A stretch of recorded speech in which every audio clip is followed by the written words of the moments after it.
And for another video, yours truly. I teach catch wrestling amongst other things, and one thing that we're going to be looking at in this is some wonderful bits and pieces of catch wrestling, specifically toe holds, and a very particular, very famous toe hold that some of you might find interesting.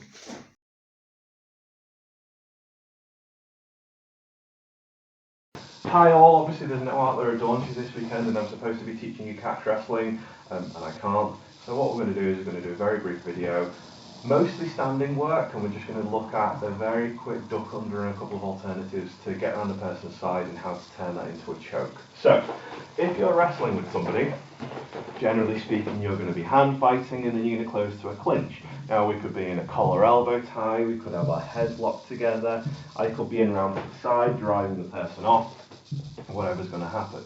But there's always push-pull, there's always give and take, and there's always for every action there is an equal and opposite reaction.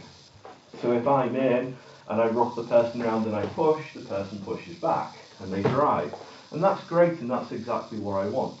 Now if I want to be a little bit more traditional with this, when we're locked in, if this person is in a collar elbow tie and they've got my collar and I feel like I can potentially duck my way under, then what I'm going to do is I'm going to take my hand and I'm going to push under the elbow. I'm not going to push this all the way up here.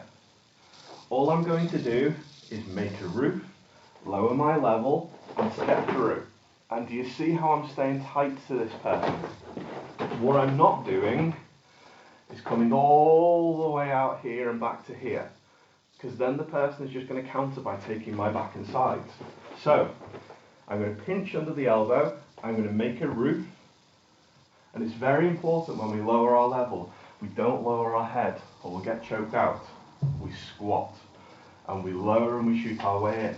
So head to head or roughing each other up in here, and all I'm going to do is lower my level and make a roof and shoot under the armpit, keeping contact as I do. Then this arm that was in the collar tie is going to push through nice and far, and see how it's across the side of the throat. And all I'm going to do, grab my own bicep and go all the way to the top of the head, and then I squeeze.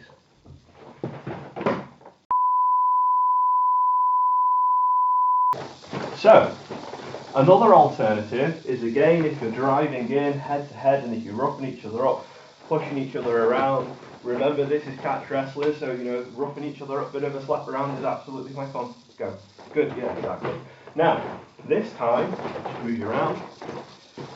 If I like, as a bigger guy, I like to push and pin the bicep. Now, if I pin the bicep, then what I'll usually do is turn my head in and start to drive. Now, again, every reaction there is an equal and opposite reaction.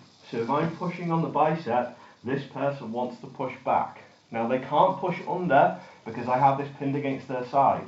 9 times out of 10 in my experience, they're going to push over the top. So if they push over the top like this, there's my opening.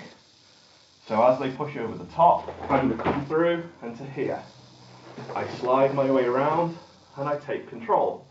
Now, if you can't lock the choke on from here, all you need to do is take it down to the ground.